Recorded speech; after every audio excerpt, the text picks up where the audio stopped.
Morning everyone, कैसे हैं सब लोग। काफ़ी सारे बच्चे जुड़ चुके हैं, आ गए हैं, यहाँ पे मैं देख पा रहा हूँ। आज हम लोग एक बहुत ही मज़ेदार चैप्टर की शुरुआत करेंगे जिसका नाम है कंपाउंड इंटरेस्ट। तो आज एक तो मैं आपको पहले तो इसका बेसिक इंट्रोडक्शन दूंगा और इसकी कई सारी जो मेथड्स होती हैं अलग अलग सॉल्व करने की, आपने कई अलग अलग मेथड्स इसमें देखी होंगी। तो मैं आपको सारी मेथड्स तो बताऊंगा ही, साथ में आपको ये भी बताऊंगा कि इसको सॉल्व करने के लिए सबसे अच्छी मेथड कौन सी होती है। क्योंकि आज एक सबसे बड़ी प्रॉब्लम क्या होती है हम लोग के पास कि हमारे पास पहले ये होता था, जब यूट्यूब नहीं होता था तो हमारे पास एक या दो मेथड्स होती थी। आज यूट्यूब है, बहुत सारे टीचर्स हैं और सबकी अपनी अपनी अलग अलग मेथड होती है, कोई अलग अप्रोच लगाता है। तो स्टूडेंट इस समय सबसे ज्यादा कंफ्यूज है कि कौन सी मेथड लगाएं, क्योंकि कोई अलग तरीके से बताता है, कोई अलग तरीके से बताता है। तो ये वीडियो आपको हेल्प करेगा इन सब कंफ्यूजन को दूर करने में। ठीक है, बहुत सारी ट्रिक्स हैं, मैं आपको सबका इंपॉर्टेंस बताऊंगा, कब कौन सी ट्रिक काम आती है, कब कौन सी ट्रिक फेल हो जाती है ना। क्योंकि कई बार कई सारी ट्रिक्स जो कई लोग वीडियो बनाते हैं वो एक ट्रिक और अपने कुछ क्वेश्चंस डिजाइन कर लेते हैं और उस पर बेस्ड वो बढ़िया एक वीडियो बना देते हैं। आपको लगता है यार गजब मजा आ गया, लेकिन जब सॉल्व करने का एग्जाम में गए तो पता चल रहा है कि डेटा अलग था या कुछ ऐसे क्वेश्चन आए कि वहां पे कुछ लगा ही नहीं। तो हमें इस चीज को समझना होगा कि कोई शॉर्टकट ऐसा नहीं होता है कि बस एक चीज आपने सीख ली और हर क्वेश्चन बन जाएगा, ऐसा कुछ नहीं होता है। मेहनत आपको हर चैप्टर में करनी होती है, हाँ, लेकिन ट्रिक्स आपकी मेहनत को कम कर देती है। लेकिन लॉजिक तो आपको लगाना पड़ेगा, मेहनत करनी पड़ेगी, दिमाग लगाना पड़ेगा। तो इन सब चीजों के बारे में मैं आज आपको बताऊंगा। देखो, शुरुआत हम करते हैं सबसे पहले इंट्रोडक्शन से शुरू करते हैं क्लास, फिर बीच बीच में हम बातचीत करते जाएंगे। ठीक है, अभी थोड़ा सा आप लोग कमेंट्स को बंद रखिए, अभी बस आप यहां ध्यान लगाइए मैं जो आपको बता रहा हूं, फिर जब मुझे लगेगा मैं आपसे कहूंगा आप कमेंट्स कीजिएगा। कमेंट्स को मैं थोड़ा सा कम पढ़ूंगा, ज्यादा ध्यान में यहां पर बोर्ड पे लगाऊंगा और चाहूंगा कि आप भी पूरा ध्यान बोर्ड पर ही लगाएं। ठीक है, समझने पर ज्यादा ध्यान दें और उसके बाद फिर जहां डाउट्स होगा आप लिखना, मैं आपको देखते रहूंगा। ठीक है, तो फिलहाल गुड मॉर्निंग, जो लोग अभी आ रहे हैं सभी को गुड मॉर्निंग, नमस्ते, हेलो, वंस अगेन, स्वागत है आप सभी का। चलिए स्टार्ट करते हैं, यहां ध्यान दीजिए, बस आप देखते जाइएगा, जहां जो भी चीज होगी मैं आपको सिखाऊंगा। ठीक है, यहां देखिए, चक्रवृद्धि ब्याज जैसा हमारे चैप्टर का नाम है, और सबसे बड़ा बेनिफिट आपको ये मिलेगा कि हर प्रकार का सवाल मैं आपको कराऊंगा, बहुत ही आसानी से करने का तरीका बताऊंगा और एकदम आपको लगेगा कि हाँ इस बार हम बहुत अच्छे से सीखे हैं। बस मेरी एक ही रिक्वेस्ट रहेगी कि चक्रवृद्धि ब्याज में जितना भी पढ़ाऊं, ठीक है, आप उसको बस मन लगा के पढ़ते रहना। हो सकता है 7 दिन चले, 8 दिन चले, 10 दिन चले, 10 घंटे का हो सकता है। मैं कोशिश करूंगा जितना मैक्सिमम इसमें पढ़ाऊं, उसके बाद हर प्रकार का सवाल आपसे बनेगा, बस मेरे साथ आप बने रहना। ठीक है, कभी कभी कुछ चीजें नहीं भी समझ में आए उसको रिवाइज कर लेना, मुझसे पूछ लेना, और कैसे भी करके आप बस इस चैप्टर को अच्छे से पढ़ना और आप खुद देखोगे कि ये चैप्टर बहुत आसान है, हम बेवजह इसको कठिन मानते आए हैं। ठीक है, यहां ध्यान दीजिए, सबसे पहले आज हम क्या बात करने वाले हैं, और ये सब मैंने टाइप्स लिखे हैं, जो टाइप्स मैं यहां पे कवर कराने वाला हूं। तो देखिए, सबसे पहले हम बात करेंगे बेसिक कॉन्सेप्ट्स के बारे में, चक्रवृद्धि ब्याज के बेसिक कॉन्सेप्ट्स क्या होते हैं उस पर बात करेंगे। इसके बाद मैं आपको सिखाऊंगा चार्ट बनाना। ठीक है, मैंने अपने टेलीग्राम ग्रुप पे एक चार्ट भी शेयर किया है, उसकी डिटेल्स मैं आपको बताऊंगा। तो चक्रवृद्धि ब्याज का चार्ट कैसे बनता है, चार्ट का क्या रोल है, ये सारी चीजें भी मैं आपको बताऊंगा। इसके बाद हम बात करेंगे प्रिंसिपल। ये बेसिकली क्या है, टाइप्स हैं, ये जो मैंने लिखे हैं ना, ये टाइप्स हैं कि कितने टाइप्स के क्वेश्चंस होते हैं। तो पहले बेसिक कॉन्सेप्ट्स हम सीखेंगे, फिर चार्ट बनाना सीखेंगे, फिर प्रिंसिपल, रेट, ईयर्स बेस्ड जो क्वेश्चंस होते हैं वो मैं आपको सिखाऊंगा। वो सीखने के बाद ईयर वाइज चेंजेस होते हैं, जैसे जनरल कुछ क्वेश्चंस ऐसे होते हैं जिसमें रेट बस ये है कि 6% रेट है। कभी कभी क्वेश्चंस ऐसे होते हैं कि पहले साल रेट 6% था, अगले साल रेट जो है 16/3% हो गया, उसके बाद अगले साल फिर रेट चेंज हो गया। तो रेट जब चेंज हो जाए तो कैसे करना है वो मैं आपको सिखाऊंगा। इसके बाद रेट अगर फ्रैक्शन में हो, है ना भाई, 10%, 20%, 30% तो बड़ा आसान है। अगर आपसे कोई कहे कि 14/7% रेट ऑफ इंटरेस्ट है, आपसे कोई कहे कि 11/9% रेट ऑफ इंटरेस्ट है, इनको कैसे सॉल्व करना है वो भी मैं आपको सिखाऊंगा।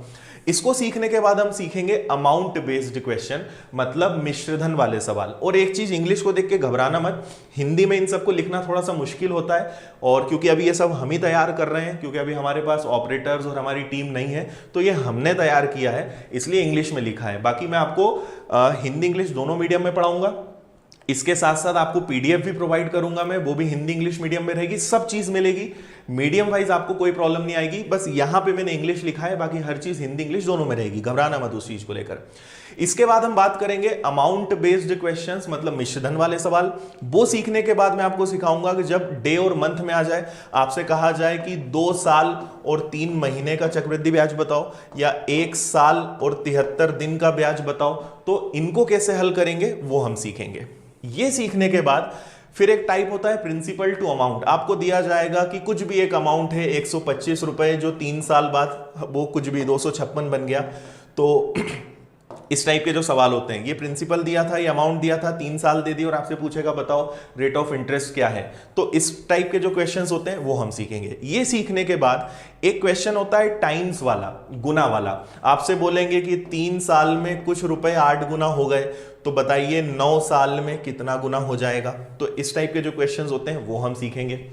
इसके बाद ईयर्स एंड प्रिंसिपल्स जंप मैंने लिखा है, इसका मतलब क्या है, आपसे बोलेंगे कि 4 साल में कुछ 1800 रुपए थे और 8 साल बाद वही 2000 बन गए, ठीक है, तो बताओ 12 साल बाद वो क्या बनेगा। ऐसे जंप वाले जो क्वेश्चंस होते हैं, ये मैंने नाम दिया, ऐसा कोई नाम है नहीं, ठीक है। ये सीखने के बाद मैं आपको अगला टाइप सिखाऊंगा 2 ईयर बेस्ड कुछ स्पेशल कंडीशंस होती हैं, ये जब मैं बताऊंगा तभी आपको समझ में आएगा। इसके बाद स्टार्ट हो जाता है आपका एसआई और सीआई मिक्स, ठीक है। पहले हम कंपाउंड इंटरेस्ट सीखेंगे, उसके बाद फिर कंपाउंड इंटरेस्ट और सिंपल इंटरेस्ट के मिक्स क्वेश्चंस आते हैं, ठीक है, तो वो कैसे रहेंगे वो हम सीखेंगे।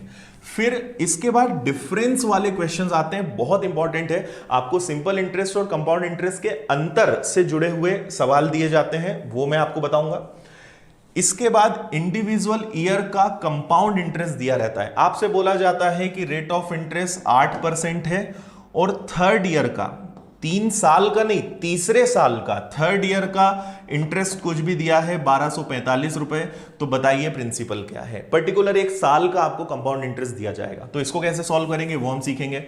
लोन एंड इंस्टॉलमेंट्स, जिसमें बहुत दिक्कत होती है और इतने ईजी सवाल होते हैं इंस्टॉलमेंट वाले कि जब आप समझोगे तो आपको लगेगा हम बेवजह डरते थे, तो ये मैं आपको सिखाऊंगा। इसके बाद क्वार्टरली, हाफ ईयरली और ईयरली जो कॉन्सेप्ट होते हैं, अर्धवार्षिक, तिमाही, छमाही जो हम बोलते हैं, इनका कैलकुलेशन कैसे करना है कि अगर कुछ भी 25,000 रुपए दिए गए, ब्याज की दर है 6% और आपको बताना है 1.5 साल में कितना चक्रवृद्धि ब्याज लगेगा, लेकिन कैलकुलेशन किस तरीके से हो रहा है, हाफ ईयरली हो रहा है, अर्धवार्षिक तरीके से हो रहा है, ये मैं आपको सिखाऊंगा, ठीक है। इसके बाद अमाउंट बिकम्स इक्वल, कुछ कंडीशंस होती है कि एक को हमने 4 साल के लिए पैसा दिया, एक को 6 साल के लिए दिया और उसके बाद उनका मिश्रधन बराबर हो गया, ये मैं आपको सिखाऊंगा। इसके अलावा भी छोटे छोटे बहुत सारे टाइप है, आप ये मत सोचना कि बस इतने ही हैं, बहुत सारे हैं और इनके अंदर भी बहुत सारी कंडीशंस है ना, तो इनके अंदर क्या क्या कंडीशंस हो सकती है, कितने प्रकार के प्रश्न बनते हैं, सब मैं आपको सिखाऊंगा। और मैं ऑफलाइन भी हमेशा टाइप वाइज पढ़ाता हूं और यहां भी आपको टाइप नंबर 1, टाइप नंबर 2 इस तरीके से पढ़ाऊंगा, आपको बड़ा मजा आएगा और बहुत अच्छे से समझ में आएगा। इसके बाद मिक्स, कई सारे क्वेश्चंस होते हैं जिनको लिखना थोड़ा सा मुश्किल है, तो मैंने मिक्स लिख दिया है। और लास्ट में जब आप सब सीख जाओगे तो फिर हम हाई लेवल के, एडवांस लेवल के क्वेश्चंस करेंगे, ठीक है। तो मेरे ख्याल से जब आप पूरा पढ़ लोगे तो शायद ही ऐसा कोई सा टाइप होगा जो आपसे नहीं बनेगा। पूरी कोशिश मेरी रहेगी कि आपसे हर प्रकार का प्रश्न बने। बस मेरी एक ही आपसे रिक्वेस्ट है कि आप चैप्टर बस मेरे साथ पूरा एक बार पढ़ लेना, ठीक है। आपको कभी कभी बोर, वैसे तो मैं पूरी कोशिश करूंगा कि आपको बोर ना होने दूं, सारी चीजें समझ में आए, या कभी कभी कुछ चीजें ऊपर से जाए, आप बस, मेरी रिक्वेस्ट क्या है, आप तो देखते रहना, बस नहीं समझ में आए आप तो देखते रहो, आपको समझ में जरूर आएगा, ठीक है। तो ये हमारे सारे टाइप्स हैं और इसमें सारी चीजें हैं, है ना। अभी मैं आपके कमेंट्स थोड़ा सा रुक कर मैं देखूंगा, इसलिए अभी आप कमेंट्स ना करेंगे तो ज्यादा बेटर रहेगा, जब जरूरत होगी मैं खुद बताऊंगा, है ना। ऐप के बारे में सारे क्वेश्चंस के मैं आंसर्स दूंगा। तो चलो, ये तो हमारा हो गया टाइप्स की, क्या क्या टाइप्स हम करने वाले हैं। अब हम शुरुआत करते हैं कंपाउंड इंटरेस्ट की।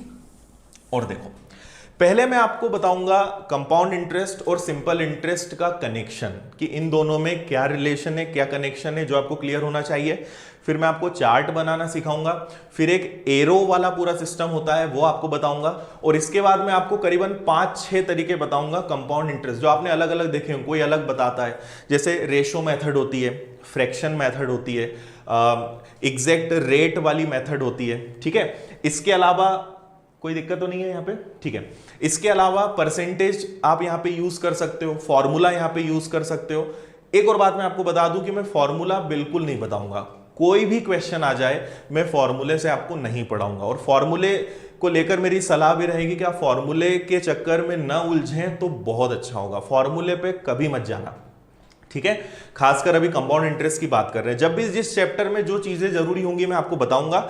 यहां ध्यान रखना, फॉर्मूले से मत सीखना, ठीक है, फॉर्मूले से मत करना। तो मैं आपको 5-6 मेथड्स बताऊंगा, ये भी बताऊंगा कि कौन सी मेथड कब अच्छी होगी और कौन सी मेथड कब फेल हो जाएगी। सारी चीजें डिटेल पूरा एनालिसिस में आपको बताऊंगा। चलो, अब मैं ये ऐसा मान के चल रहा हूं कि आपको सिंपल इंटरेस्ट आता होगा। वैसे मैं पहले सिंपल इंटरेस्ट पढ़ाता हूं, पर आप लोगों ने डायरेक्ट कंपाउंड इंटरेस्ट की डिमांड की थी, तो मैं डायरेक्ट कंपाउंड इंटरेस्ट लेकर आया हूं। तो सिंपल इंटरेस्ट बेसिक आपको पता होना चाहिए। सिंपल इंटरेस्ट चैप्टर नहीं भी पढ़ा होगा तो कोई दिक्कत नहीं है, ठीक है। तो चलो शुरू करते हैं। पहले हम ये समझें कि सिंपल इंटरेस्ट किस तरीके से चलता है और कंपाउंड इंटरेस्ट किस तरीके से चलता है। देखो, एक तरफ मैं लिखता हूं सिंपल इंटरेस्ट और इधर फिर हम लिखेंगे कंपाउंड इंटरेस्ट। अब बस आप देखते जाना, ठीक है, कुछ भी मत लिखो, अब लिखना बंद कर दो और सिर्फ इधर ध्यान दो, ठीक है। जो लोग अभी अभी आए हैं उनको भी गुड मॉर्निंग, वंस अगेन स्वागत है आप सभी का। अब यहां देखते हैं, देखो सिंपल इंटरेस्ट और कंपाउंड इंटरेस्ट में डिफरेंस क्या होता है ये समझना बहुत जरूरी है, और मैं सिंपल इंटरेस्ट की कुछ जरूरी चीजें भी आपको बता रहा हूं, सुनना ध्यान से। सिंपल इंटरेस्ट में जैसे मान लो एक छोटा सा इजी सा एग्जांपल लेते हैं कि मैंने 10,000 रुपए लिए, ठीक है, रेट ऑफ इंटरेस्ट मैंने ले लिया 10% और टाइम हम 2 साल 3 साल कुछ भी ले लेंगे, अभी चलेगा। अब साधारण ब्याज क्या बोलता है? साधारण ब्याज हमेशा, अच्छा आपको यह तो पता होगा ना कि प्रिंसिपल, रेट, टाइम और अमाउंट, ठीक है। प्रिंसिपल मतलब हिंदी में क्या होता है? मूलधन। ये भी मैं आपको जल्दी से एक बार बता देता हूं, फिर हम शुरू करते हैं। रेट मतलब क्या होता है? दर। टाइम मतलब क्या होता है? समय, ठीक है। और फिर हमारा ब्याज होता है जिसको हम इंटरेस्ट बोलते हैं, वो साधारण ब्याज भी हो सकता है, चक्रवृद्धि ब्याज भी हो सकता है। फिलहाल हम चक्रवृद्धि ब्याज और साधारण ब्याज दोनों की बात कर रहे हैं। और लास्ट में हमारा आता है अमाउंट, जिसको हम बोलते हैं मिश्रधन, ठीक है। मैं दोनों मीडियम में आपको बताऊंगा, बिल्कुल चिंता मत करना। मूलधन क्या होता है ये आप समझ लो पहले। मूलधन, पहली बात तो ये कि मूलधन हमेशा 100% होता है, ठीक है। जब भी कोई पैसा उधार दिया जाए या उधार लिया जाए, मैंने किसी को 50,000 उधार दिए, मैंने किसी से 50,000 उधार लिए, दोनों कंडीशंस में वो क्या कहलाएगा? मूलधन। मतलब उधारी वो दिया हो या लिया हो, वो क्या कहलाता है? मूलधन कहलाता है। जब भी हम किसी को पैसा उधार देते हैं तो यूं ही नहीं दे देते कि ठीक है 50,000 रखो और जब तुम्हारी जब इच्छा हो तब देना, ऐसा हम नहीं करते, है ना। हम कंडीशंस बनाते हैं। तो मैंने कुछ पैसा उधार दे दिया, फिर मैंने कहा कि भाई ठीक है आपको मैं उधार दे रहा हूं पर ब्याज लगेगा। उसने पूछा कितना परसेंट, तो मैंने कहा 10% ब्याज लगेगा पर एनम, प्रति वर्ष। साधारण ब्याज में ना केवल वार्षिक कॉन्सेप्ट चलता है। चक्रवृद्धि ब्याज में ये सारा अर्धवार्षिक और क्वार्टरली ये सब यहां आता है, हम बात करेंगे। फिलहाल हम 10% ब्याज लेंगे, कितने का? साल भर का। फिर मैंने कहा ठीक है 3 साल के लिए तुम्हें उधार दिया। अब जो ब्याज बनेगा वो कैलकुलेशन होगा, और ब्याज सहित आपने इसको हमेशा याद किया है कि प्रिंसिपल प्लस इंटरेस्ट, मतलब मूलधन धन ब्याज, मूलधन और ब्याज सहित जो धनराशि हमें मिलती है वो क्या कहलाती है? मिश्रधन कहलाती है, ठीक है। तो मूलधन बस याद रखो कि मूलधन हमेशा कितना परसेंट होता है? 100% होता है। अगर मैं आपसे पूछूं कि बताओ इस कंडीशन में मिश्रधन का प्रतिशत क्या होगा, ध्यान से सुनना। तो देखो मूलधन कितना परसेंट है? 100% है, क्लियर है। अब हर साल ब्याज लग रहा है 10%, तो 3 साल में ब्याज कितना लगेगा? 3 साल में ब्याज लगेगा कितना? 30%। तो टोटल मिश्रधन में कहूंगा कितना परसेंट हो जाएगा? 130%। बात समझ में आ रही है? तो बस इतना ध्यान रखो, बाकी और जहां जरूरत होगी मैं आपको बताऊंगा। ये टर्म्स आपको अच्छे से पता होने चाहिए कि इनका मतलब क्या है, कैसे ये सारे यूज होते हैं, ठीक है। चलो ओके, कोई डाउट हो इनमें तो अभी आप बता दो, मैं आपके कमेंट देख लेता हूं। कोई डाउट हो तो ही आप लिखना, और कुछ अभी मत लिखना, है ना। मैं ज्यादा ध्यान कमेंट्स पे नहीं दे पाऊंगा। क्लियर है इतनी बात? अब देखो, पहले तो आप ये समझ लो कि साधारण ब्याज हमेशा किस पे लगता है? साधारण ब्याज लगता है मूलधन पर, लेकिन चक्रवृद्धि ब्याज किस पे लगता है? मिश्रधन पर, ठीक है। मिश्रधन मतलब क्या हो गया, अमाउंट, और मूलधन मतलब क्या हो गया, प्रिंसिपल। अब ये बहुत अच्छे से आपको मैं समझाऊंगा, बस अब इतना सुन लो। साधारण ब्याज हमेशा किस पे लगता है, मूलधन पे, और चक्रवृद्धि ब्याज किस पे लगता है, मिश्रधन पे। क्या मतलब हुआ, मैंने 10,000 रुपए 10% की दर पे 2 साल के लिए उधार दिए, ठीक है। तो मैंने 10,000 रुपए उधार दिए, 10,000 का 10% कितना होता है, 1,000 रुपए, ठीक है। इतना तो आपको पता ही है, 10,000 का 10% कितना होता है, 1,000 रुपए। तो मैंने 10,000 उधार दिए थे, 1 साल का ब्याज इसमें 1,000 जुड़ गया, यहां लिख देता हूं मैं, 1,000 जुड़ गया। तो अब टोटल उधारी कितनी हो गई, 11,000। मुझे जिसको मैंने उधार दिया है उससे मुझे अब कितना लेना है, 11,000 लेना है। बात समझ में आई। अब क्या होगा, ये तो 1 साल का हो गया, 2 साल का क्या होगा, अब वापस से 11,000 में ब्याज फिक्स है, कितना, 1,000, ये जुड़ गया। अब मुझे सामने वाले से कितना उधार लेना है, 12,000।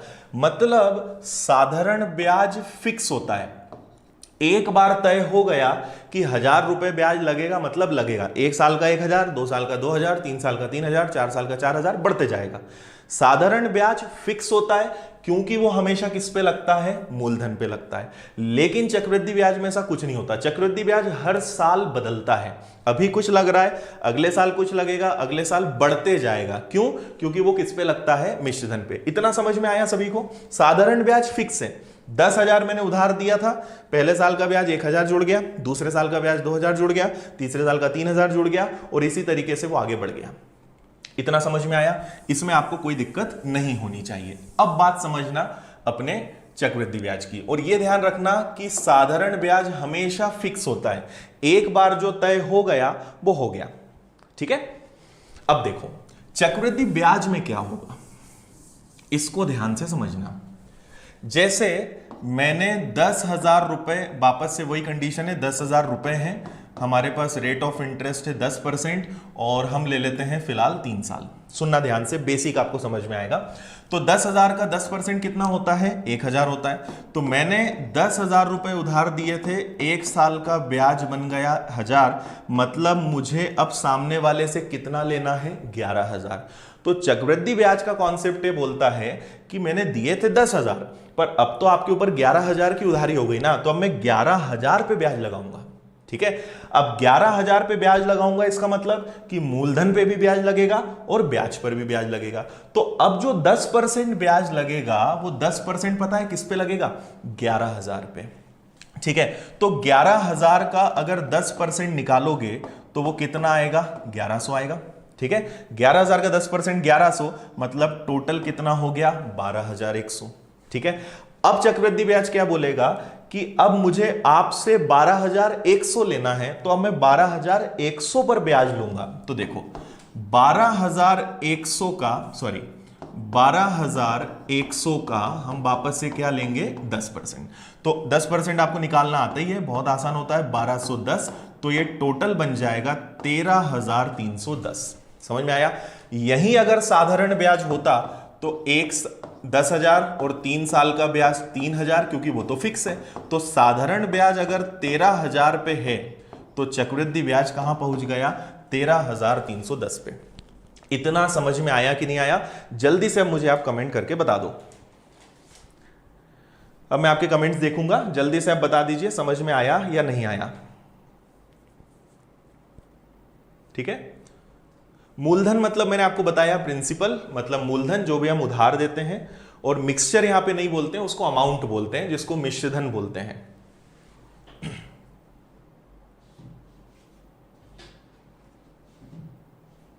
ठीक है, हाँ देखो जो 2 रुपए सैकड़ा 3 रुपए सैकड़ा कॉन्सेप्ट चलता है वो भी मैं बता दूंगा, अभी उसकी जरूरत नहीं है, जब उसकी जरूरत लगेगी मैं आपको बताऊंगा, फिलहाल आप उसकी चिंता मत करो। मैं हर चीज आपको बताऊंगा, आपका अंत तक कोई भी ऐसा क्वेश्चन नहीं होगा कि आपको लगे कि सर ने ये नहीं बताया, सारी चीजें बताऊंगा, पर मुझे बस मेरे सीक्वेंस से चलने दो, आप बस फॉलो करते चलो, हर चीज समझ में आएगी, क्योंकि मुझे पता है कि पहले क्या पढ़ाना है, फिर क्या पढ़ाना है, फिर क्या पढ़ाना है, तो आप उसकी चिंता मत करो, हर कॉन्सेप्ट में बताऊंगा। 2 रुपए सैकड़ा 3 रुपए सैकड़ा, हालांकि उसके क्वेश्चंस नहीं आते, पर पता होना चाहिए, वो मैं आपको बताऊंगा। ठीक है, यहां तक सभी को क्लियर है?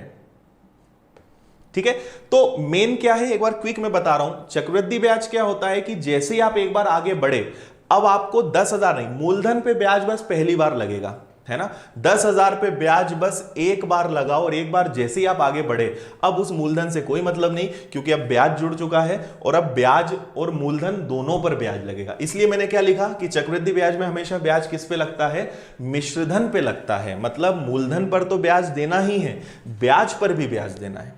बात इतनी समझ में आई। इसलिए हमने बचपन से पढ़ते आए कि चक्रवृद्धि ब्याज मतलब ब्याज पर ब्याज, कि हर साल जो ब्याज आपके ऊपर चढ़ते जा रहा है उस पर भी मैं ब्याज लूंगा। इसलिए हम उसको क्या बोलते हैं, ब्याज पर ब्याज, और चक्रवृद्धि ब्याज का कॉन्सेप्ट बना। क्लियर है? इतना समझ में आया सभी को? चलो आगे बढ़ते हैं। ये तो मैंने आपको टाइप्स बताए थे, ठीक है। अब इसी चीज को एक गजब का तरीका, मैं आपको एक चार्ट बनाना सिखा रहा हूं। इसको सीखना ये बहुत काम का है और ये आपको सबको सीखना ही होगा, क्योंकि इससे बहुत सारे क्वेश्चन सॉल्व होंगे और ये आपको आता भी होगा। और जिनको नहीं आता है वो थोड़ा सा कंफ्यूज हो सकते हैं, मैं रिवाइज करा दूंगा, फिर भी कंफ्यूजन होगा तो आप कमेंट कर देना, ठीक है। वापस से मैं एग्जाम्पल ले रहा हूं, 10,000 रुपए, बहुत काम की चीज है, ध्यान से सुनना इसको। ब्याज की दर वापस से 10% है और हम पहले 2 साल का बना लेंगे, फिर 3 साल का बना लेंगे। यहां से बहुत सारी चीजें निकल के आएंगी।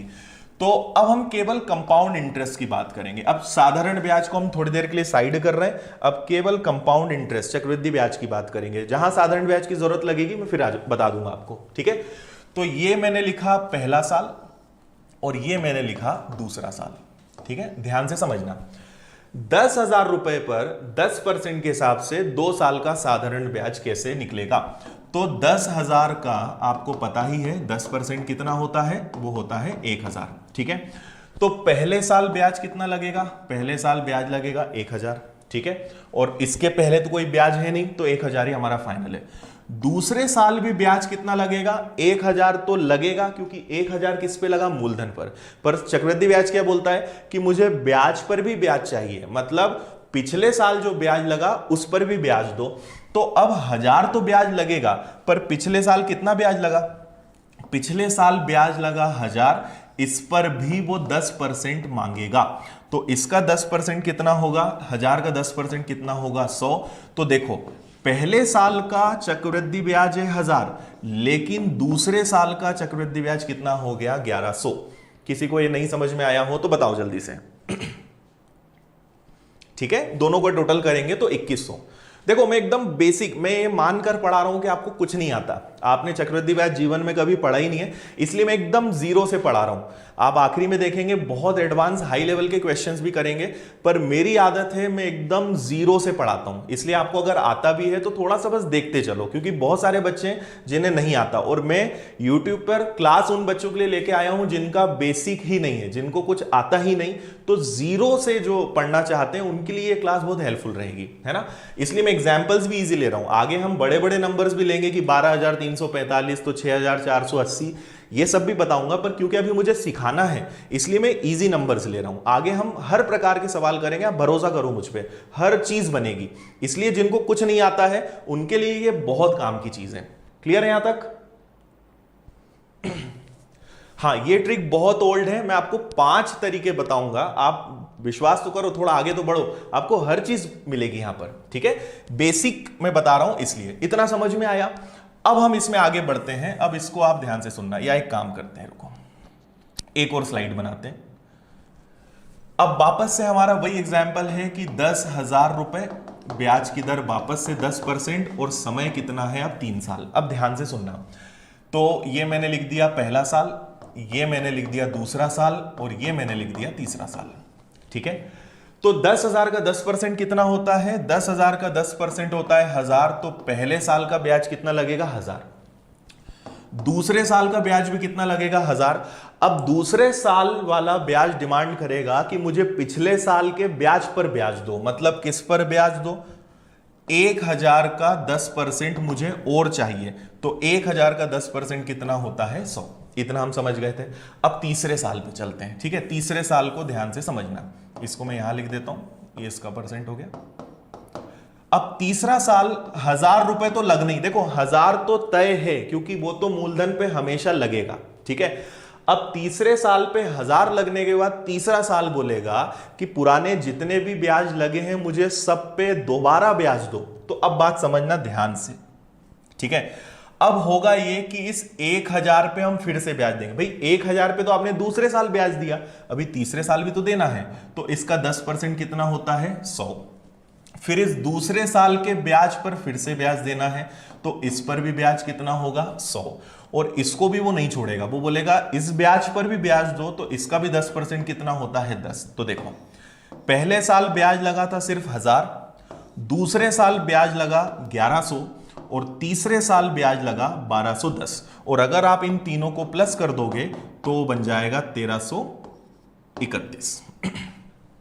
सॉरी, अगर हम सबको जोड़ेंगे 1000 हो गया, 1100 हो गया, 1210 हो गया, तो ये हो गया आपका 0, ठीक है।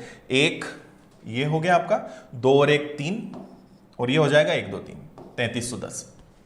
समझ में आया? और अगर दोनों को जोड़ देंगे तो 13310 मतलब मिश्र धन बनेगा। कोई दिक्कत इसमें? एक बार फिर से मैं बता रहा हूं, 1000 रुपए तो ब्याज लगना है, ये तो तय है। अब जैसे ही आप आगे बढ़ोगे, पुराने जितने ब्याज हैं सब पर बार बार ब्याज देना है, ये मेन चक्रवृद्धि ब्याज का कॉन्सेप्ट होता है। ऐसा नहीं है कि पहले साल ने एक बार ब्याज दे तो दिया अब नहीं लगेगा, ऐसा नहीं होता। जैसे ही आप आगे बढ़ोगे, पुराने जितने भी ब्याज हैं सब पर बार बार ब्याज देना है। तो इस 1000 के अलावा इस 1000 पे ब्याज लगा, इस 1000 पे ब्याज लगा, इस 100 पर भी ब्याज लगा। इतना समझ में आया? अब एक और बात ध्यान से सुनना, अब आपको और अच्छे समझ में आएगा। अगर यही चीज चौथे साल के लिए हो तो क्या करेंगे, ठीक है? सुनना ध्यान से। चौथे साल में क्या होगा आप समझ ही गए हो, 1000 तो लगेगा। अब चौथा साल बोलेगा कि मुझे पहले साल पे भी ब्याज दो, दूसरे साल पे भी ब्याज दो, तीसरे साल पे भी ब्याज दो, पुराने जितने ब्याज है सब पर ब्याज दो। तो अब ध्यान से मेरी बात सुनना। देखो सबसे पहले हम शुरू करेंगे यहां से। इस 1000 का 10% कितना होता है तो 100 होता है। इस 1000 का 10% कितना होता है 100। इस 1000 का 10% कितना होता है 100। इस 100 का 10% कितना होता है 10। इन दोनों 100 का कितना परसेंट हो जाएगा 10 10% 10, और इस 10 का भी 10% कितना होगा 1। इतना जो ब्याज है 1000 330 और 1, ये हो गया आपका 1331। ये अकेला चौथे साल का ब्याज है। तो आप देखो पहले साल कितना लगा 1000, दूसरे साल कितना लगा 1100, तीसरे साल कितना लगा 1210, और चौथे साल कितना लग गया 1331। जबकि साधारण ब्याज में मैंने क्या कहा था, साधारण ब्याज फिक्स होता है, एक बार तय हो गया कि 1000 लगेगा मतलब लगेगा। लेकिन चक्रवृद्धि ब्याज बढ़ते जाता है क्योंकि हर साल जो पुराने ब्याज हैं वो जुड़ते जाते हैं। एक बार जल्दी से मुझे कमेंट करके बता दो कि आपको समझ में इतना आया कि नहीं आया। कोई भी दिक्कत है बिंदास बता दो, ठीक है? मैं सारी मेथड्स बताऊंगा जिनका पढ़ा हुआ है। आप थोड़ी देर रुको, आज की क्लास के एंड तक रुको, आपको कुछ ना कुछ नया जरूर मिलेगा। आप बोलोगे कि हाँ सर ये हमने अभी नहीं देखा था, है ना? मैं सारी चीजें बताऊंगा, कौन कौन क्या क्या चीज लगाता है, किसकी कब जरूरत पड़ती है और कौन सी चीज कब फेल हो जाती है। सारा एनालिसिस मैं आपको दूंगा, पर समझो तो थोड़ा स्टेप बाय स्टेप चलो।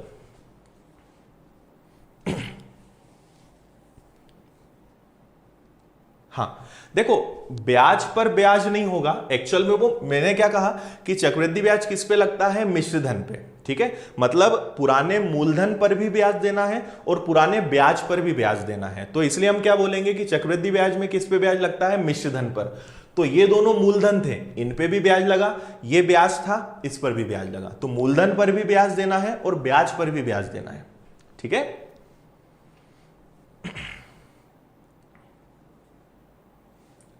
ठीक है, थोड़ा डार्क और कर दें, चलो ठीक है, कोशिश करते हैं थोड़ा डार्क करने की। क्लियर है? दिखाई देने में कोई दिक्कत आ रही है? डार्क करने की जरूरत है या अच्छा है मुझे बता दो, क्योंकि ये मेरे लिए काफी कंफर्टेबल है। डार्क करूंगा तो थोड़ा सा स्पेस की प्रॉब्लम इसमें आएगी। अगर अच्छे से दिख रहा है तो फिर इसी को चलने देते हैं। हाँ देखो, अभी मैं आपको आंसर लाना नहीं बता रहा हूं। जिनको लग रहा है कि इतनी लॉन्ग मेथड में, अभी मेथड नहीं बता रहा हूं, मैं आपको बेसिक बता रहा हूं। मेथड तो मैं आगे बताऊंगा कि आपको जल्दी से आंसर कैसे लाना है। अब मैं आगे आपको इसी से रेशो निकालना बताऊंगा, इसी से आपको फ्रैक्शन निकालना बताऊंगा। तो उस समय आपको समझ में आएगा कि हाँ ये कैसे आया था। अभी इस तरीके से हम आंसर नहीं लाएंगे, इनसे हम आगे की ट्रिक्स निकालेंगे। तो आपको समझ में आएगा कि ये पता होगा तो ट्रिक्स निकाल पाओगे। तो इसको मैं आगे ट्रिक निकालने में आपको हेल्प करूंगा, ना कि इस तरीके से हम क्वेश्चन सॉल्व करने वाले हैं। आप तो बस समझो, अभी बाकी चिंता मत करो, ठीक है? चलो एक और क्वेश्चन हम कर लेते हैं। एक और क्वेश्चन हम ले लेते हैं, और जैसे मान लो 20,000 रुपए हमने ले लिया, ठीक है। रेट ऑफ इंटरेस्ट वापस से 10% ले लेते हैं। समय इस बार हम 4 साल का कैलकुलेशन पूरा करते हैं। तो देखो इससे आपको और समझ में आएगा, बस देखते जाओ।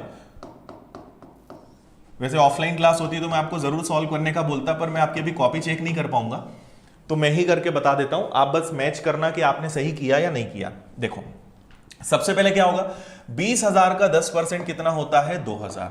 तो पहले साल का ब्याज 2,000, दूसरे साल का ब्याज भी 2,000।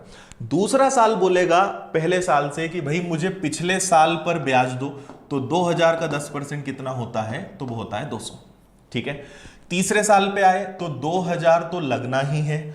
अब तीसरे साल में इन दोनों पर ब्याज, तो 2,000 का 10% कितना, 200। इस 2,000 का 10% कितना, 200, और इस 200 का भी 10% कितना, 20, ठीक है। चौथे साल जाएंगे तो 2,000 तो लगेगा ही, हाँ या ना, ये तो लगेगा। अब चौथा साल बोलेगा कि पहला साल, दूसरा साल, तीसरा साल, सब पर ब्याज दो, तो 2,000 का 10% कितना, 200। इस 2,000 का 10% कितना, 200। इसको पहले हम ले लेते हैं। इस 2,000 का 10% कितना, 200। फिर इस 200 का 10% 20, इस 200 का 10% 20, इस 200 का 10% 20, और इस 20 का 10% 2। अब इन सबको हम जोड़ लेंगे और हमारा टोटल 4 साल का ब्याज आ जाएगा, ठीक है। अब तो मुझे उम्मीद है कि समझ में आ गया होगा। हमारी क्लास का टाइम है 10:15 से 11:15। 1 घंटे की क्लास रहेगी, ज्यादा भी हो सकती है, कभी कभी कम भी रहेगी। बाकी 10:15 से डेली लाइव क्लास रहेगी। अभी मैं आपको कंपाउंड इंटरेस्ट पढ़ा रहा हूं, इसके बाद भी कई सारे चैप्टर्स आपको मैं पढ़ाऊंगा। चलो क्लियर है इतना, उम्मीद है अब समझ में आ गया होगा। आगे और प्रैक्टिस हम करेंगे और कई चीजें हम सीखेंगे, ठीक है। अब एक छोटी सी चीज मैं आपको बता रहा हूं, बस अभी सुन लो, आगे इसकी हमें जरूरत पड़ेगी, ठीक है। अगर मुझे आपको क्वेश्चन रेशो से करवाना है, एक रेशो मेथड होती है, बस सुन लो, मैं आगे आपको इसको दोबारा बताऊंगा, अभी सिर्फ आपको सुनना है। स्टैंडर्ड रेशो होते हैं, इसको हम बोलेंगे स्टैंडर्ड रेशो। इससे भी क्वेश्चन सॉल्व होते हैं। स्टैंडर्ड रेशो 2 साल का मतलब 2 इयर्स का अलग होता है, और 3 इयर्स का अलग होता है, ठीक है। 2 साल का रेशो होता है 2:1, 3 साल का रेशो होता है 3:3:1, ठीक है। और 4th ईयर का 4 साल का रेशो होता है 4:6:4:6:4 और 1, ठीक है। मैं आपको दूसरे और तीसरे साल का बता रहा हूं, चौथे साल का आप खुद निकालना। देखो अभी केवल दूसरे साल पे फोकस करना कि ये रेशो आया कहां से। मैं फिर बोल रहा हूं कि अभी जस्ट मैं आपको हिंट दे रहा हूं, क्योंकि अगर मैं इसमें डिटेल में गया तो आप कंफ्यूज हो जाओगे। तो इसलिए अभी बस सुन लेना, समझ में आए तो ठीक, नहीं आए तो भी ठीक, मैं आगे इसको फिर से बताऊंगा, है ना। पर अभी थोड़ा सा पता होना जरूरी है। अब मैंने इससे 2:1 क्यों लिखा, है ना। अब आप केवल इतने पे फोकस करना, बस पहले और दूसरे साल पे फोकस करना आप। यहां पे हम क्या करते हैं बेसिकली कि 1000 कितनी बार आया, 2 बार, है ना, और 100 कितनी बार आया, 1 बार। तो 2 बार ये आया है, 1 बार ये आया है, इसलिए इसको रेशो को हमने क्या नाम दिया, 2:1। तीसरे साल को मैंने 3:1 क्यों लिखा, सुनना। अब पूरे 3 साल पे फोकस करना। आप देखो 1000 कितनी बार है, 3 बार, 100 कितनी बार है, 3 बार, और 10 कितनी बार है, 1 बार। तो ये रेशो कितना आ गया, 3:3:1, ठीक है। बस इतना सुनो, आगे मैं और डीप में बताऊंगा, अभी इतना याद रखो। चौथे साल का जो मैंने बताया था, अब आप खुद इसको निकाल के क्लास के बाद करके देखना कि 4:6:4:1 क्यों आया, ठीक है। चल आगे बढ़ते हैं, एक और चीज आप समझते हैं। अब इसी चीज को हम परसेंटेज में बनाएंगे, ठीक है। अब मैं क्या पढ़ा रहा हूं आपको, परसेंट चार्ट। देखो आज हम शायद क्वेश्चंस तक पहुंच पाए, मुझे उम्मीद कम है कि आज हम क्वेश्चन शुरू कर पाएंगे, क्योंकि कंपाउंड इंटरेस्ट की पहली क्लास में मुझे 1 या 2 घंटे लग जाते हैं बेसिक बताने में, ठीक है। तो हो सकता है आज क्वेश्चन सॉल्व ना हो, बस आज सारी चीजें समझ लो, ठीक है। कल मैं एक बार रिवाइज भी करवाऊंगा, फिर टाइप वाइज हम चलेंगे, टाइप नंबर 1, टाइप नंबर 2, तो आपको बहुत अच्छे से समझ में आएगा, ठीक है। जिन लोगों ने पहली बार आज क्लास ली है, पहली बार पढ़ रहे हैं, तो उनको लगेगा यार ये क्या हो रहा है, एक के बाद एक चीजें आती जा रही हैं। तो सब्र रखना, थोड़ा सा पेशेंस रखना, अच्छे से समझ में आएगा, ठीक है। अब परसेंटेज चार्ट हम बनाते हैं, और एक चार्ट मैंने आपसे टेलीग्राम ग्रुप पे शेयर किया है, आप उसे डाउनलोड कर लेना। अब जब मैं पढ़ाऊंगा तो आपको समझ में आएगा कि वो चार्ट क्या है। ठीक है। और ये 4 आखिरी चीजें, इसके बाद अपना ट्रिक वाला काम शुरू होगा। फिर मैं आपको ट्रिक सिखाऊंगा कि इतना सब मेहनत नहीं करना है ना।